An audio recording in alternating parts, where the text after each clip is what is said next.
Previous year question paper 2023 class 10 chapter 6 जो है triangle है। ट्रायंगल से पहले 5 चैप्टर के वीडियो बना दिए गए। अगर आपने नहीं देखा प्लेलिस्ट में जाइए, 1 बाय 1 करके एक एक चैप्टर की वीडियो देखिए। बहुत ही सिंपल और बहुत ही आसान कॉन्सेप्ट के साथ समझाएगा, आपको बहुत ही मजा आने वाला है। चलते हैं आज के क्वेश्चन की तरफ। Hello everyone, welcome to challenger classes. अगर चैनल पे नए हैं तो चैनल को सब्सक्राइब करना ना भूलें। जो क्वेश्चन दिया गया है कि diagonal AC and BD of trapezium ABCD with AB parallel to, मतलब A लाइन इसके पैरेलल है, AB पैरेलल टू DC है, intersect each other at point O, so OA upon में OC equal to OB upon में OD। अच्छा, इस question को solve करने के हमारे पास दो मेथड है। वो दो मेथड में जो आसान है उससे हम समझाएंगे आपको। पहला तो इसको थेल्स थ्योरम से भी सॉल्व कर सकते हो। थेल्स थ्योरम के लिए क्या करना पड़ेगा, इसमें कंस्ट्रक्शन करना पड़ेगा और कंस्ट्रक्शन करने के बाद ही हम सॉल्व कर सकते हैं। लेकिन दूसरा क्या होता है कि हम सिमिलरिटी क्राइटेरिया का यूज करके समझा सकते हैं। सिमिलरिटी क्राइटेरिया क्या होता है उसको समझते हैं हमने। सिमिलरिटी क्राइटेरिया उसके तीन पार्ट होते हैं। या तो आप एक साइड का यूज कर लीजिए, साइड एंगल साइड का और एंगल एंगल का। ठीक है, एंगल के ही हम अगला नाम इसका बोलते हैं। केवल दो एंगल आपने प्रूव कर दिया तब भी हो जाएगा। अब ये होते क्या, थोड़ा थोड़ा इन पे एक नजर डाल लेते हैं हमने कि साइड इसका मतलब क्या है। अगर कोई भी दो ट्रायंगल है, इनके जो भी ट्रायंगल है PQR और यहां पर ABC, अगर इनके कोरिस्पॉन्डिंग साइड के रेशियो इक्वल आ जाते हैं, तीनों कोरिस्पॉन्डिंग साइड के PQ अपॉन में अगर AB आ जाता है और PR अपॉन में अगर जो AC आ जाता है और QR अपॉन में अगर BC आ जाता है, तो हम बोलेंगे साइड रूल से ये दोनों ट्रायंगल क्या हो गए, सिमिलर हो गया। नहीं तो अब इसके लिए कोई दूसरा रूल खोजना पड़ता है। ये पहला रूल हो गया। अगर दूसरा वाला रूल हमने दूसरा रूल देखे तो अब ये दोनों ट्रायंगल को अगर आप कॉन्ग्रुएंट करना है, या तो साइड एंगल साइड मिल जाए। साइड एंगल साइड का मतलब होता है किसी दो कोरिस्पॉन्डिंग साइड का रेशियो। कोरिस्पॉन्डिंग साइड मतलब अगर PQ अपॉन में AB है, एक साइड का रेशियो ले लिया और दूसरे साइड का रेशियो में ले रहे हैं, इक्वल हो जाए PR अपॉन में किसके आ जाए, वो AC के बराबर आ जाए, तो इसके बीच का जो एंगल हो वो बराबर मिल जाए। तो हम बोल दें एंगल क्या हो जाए, P बराबर एंगल A। तो ये जैसे दोनों ट्रायंगल कॉन्ग्रुएंट हुए वो किससे हुए, बाई साइड से हुए।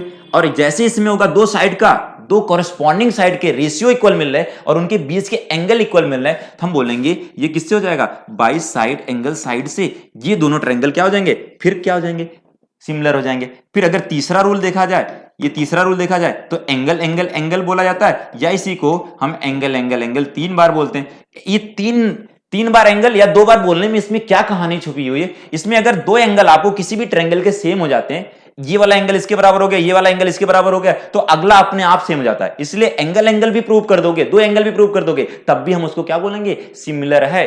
ठीक है, तो अब हमने क्या करने वाले हैं, अब ये वाला एंगल P बराबर एंगल A के आ जाए, ऐसा हो जाए, और एंगल Q बराबर किसके हो जाए, एंगल B के बराबर हो जाए, और एंगल R बराबर एंगल C हो जाए। तो इनके कॉरेस्पॉन्डिंग एंगल इक्वल हो गए, तो हम बोल सकते हैं ट्रायंगल जो PQR था वो सिमिलर हो गया ट्रायंगल ABC के बाई किससे हो जाएगा, बाई सिमिलरिटी क्राइटेरिया। जो कौन सा लगेगा, इसमें एंगल बोलो या आप 3 बार एंगल बोल दीजिए। ठीक है, उम्मीद है ये जो आपको 3 सिमिलरिटी क्राइटेरिया बताए कि साइड एंगल साइड और एंगल, तो ये तीनों समझ में आए। सबसे ज्यादा यूज होने वाला एंगल का। ठीक है, अगर ट्रायंगल चैप्टर आपने पढ़ा, अच्छे से पढ़ा होगा, तो आपको पता होगा कि हम सबसे ज्यादा यूज किसको करते हैं, एंगल क्राइटेरिया को। तो चलो हम सिमिलरिटी क्राइटेरिया की यूज करके इसको हम प्रूव करते हैं। तो फटाफट इसको हमने थोड़ा साइड कर लेते हैं, जो भी है। ठीक है, इसको मैंने यहां रख दिया, दिखिए ना दिखिए कोई बात नहीं, हो तो समझ लिया आपने। अब जो फिगर दिया हुआ उस फिगर के हिसाब से अगर हम सोचें, तो कौन से दो ट्रायंगल लेने हैं जिससे हमारा ये साइड, किसी भी ऐसे ट्रायंगल को हमने ले ले और ऐसे ट्रायंगल को ले ले हमने। ठीक है, अब ध्यान दीजिएगा, ये दो ट्रायंगल ऐसे हैं, तो एक लाइन ऐसे जा रहा है और एक लाइन आपका ऐसे जा रहा है। ठीक है, बहुत ध्यान समझने की कोशिश करिएगा। और इसमें पहले हम इन ट्रायंगल नाम लिख देते, किस ट्रायंगल के हमने जो सिमिलर करने वाले, DOC DOC, और दूसरा ट्रायंगल जो लेने वाले हैं हमने, नीचे वाले ट्रायंगल लेने वाले, ये DOC हो गया, और दूसरा ट्रायंगल हो जाएगा आपका and triangle BOC, and triangle BOC। चलिए अब समझते हैं, ये दो ट्रायंगल को आपको कॉन्ग्रुएंट करना है, ऐसा कुछ दिया हुआ है ऐसा, तो ये तो मैं बस रफली बनाने के लिए ले रहा हूं। मैं इसको 1 मान लिया, इसको 1 मान लिया, यहां पर मैं थोड़ा सा नंबरिंग कर देता हूं जिससे मुझे लिखने में आसानी हो। एंगल 1 है, ये वाला एंगल 2 है, ये वाला एंगल 3 है, और ये वाला एंगल 4 है। ठीक है, अब अगर दो लाइन पैरेलल होते हैं, दो लाइन पैरेलल होते हैं, तो वहां से क्या पता चलता है हमें कि उनके alternate interior angle, corresponding angle और बहुत सारे एंगल उसके क्या हो जाते हैं, इक्वल हो जाते हैं। तो वही चीज समझाने के लिए मैंने, अगर दो लाइन पैरेलल है, एक लाइन ट्रांसवर्सल जा रहा है, तो जो इधर वाला एंगल और इधर वाला एंगल क्या होगा, बराबर हो जाएगा। इसलिए हम बोल सकते हैं एंगल, ये लाइन ट्रांसवर्सल लाइन है, तो इसका मतलब ये लाइन पैरेलल थे, तो एंगल 1 बराबर किसके हो जाएगा, एंगल 1 बराबर एंगल 3 हो जाएगा। ये कैसे होगा, अल्टरनेट इंटीरियर एंगल से इक्वल हो जाएगा। आप बोल सकते हो कि AB पैरेलल टू क्या था, CD था, ये मैंने बता दिया। ठीक है, अब आगे क्या बोलते हैं कि जब ये वाला लाइन पैरेलल है, अब ऐसे ना जाके ऐसे लाइन जा रहा है, ऐसे जा रहा है आपका, कि ये लाइन ऐसे जा रहा है, तो इधर वाला एंगल और इधर वाला भी क्या हो जाएगा, ये अल्टरनेट इंटीरियर एंगल बन रहे हैं, तो एंगल 2 बराबर किसके हो जाएगा, एंगल 2 बराबर एंगल 4 हो जाएगा। तो ये भी एंगल किससे हो जाएगा, अल्टरनेट इंटीरियर एंगल से, ये बराबर हो जाएंगे। तो हम बोलेंगे ये क्यों हुआ, क्योंकि AB पैरेलल टू CD था। अगर ये पैरेलल नहीं होता तो अल्टरनेट इंटीरियर एंगल बराबर नहीं होता। तो अब ये दो एंगल किसी भी ट्रायंगल के बराबर हो जाते हैं, तो आप बोलोगे जो ट्रायंगल था DOC सिमिलर हो गया किसके, अगले ट्रायंगल जो दिया हुआ BOC, ट्रायंगल किसके हो जाएगा, BOC।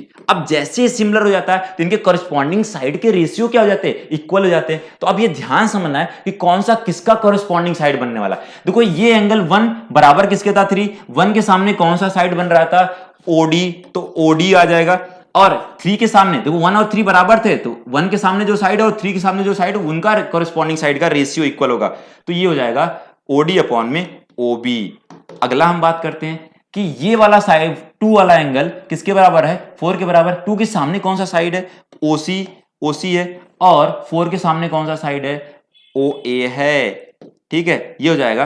अब देखो क्या यही प्रूव करना था हमें क्या प्रूव करना था, क्या यही प्रूव करना था, हाँ यही सेम प्रूव करना था कि OA अपॉन में OC था।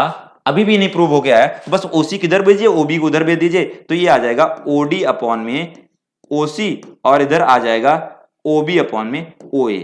ठीक है, इस क्वेश्चन को करने से पहले आपको क्या क्या लिखना पड़ेगा उसको एक बार मैं बता दे रहा हूं कि आप सबसे पहले लिखिए गिवन में क्या दिया हुआ, और टू प्रूव क्या करना है। इसमें हम लिखना भूल गए, तो इसको पहले बता दें। गिवन में दिया हुआ है कि ABCD इज क्या है, ट्रापीजियम है, और यहां दिया हुआ कि AB पैरेलल टू किसके है, CD के, AB पैरेलल टू, ठीक है, CD है। और टू प्रूव किस क्या करना है, जो टू प्रूव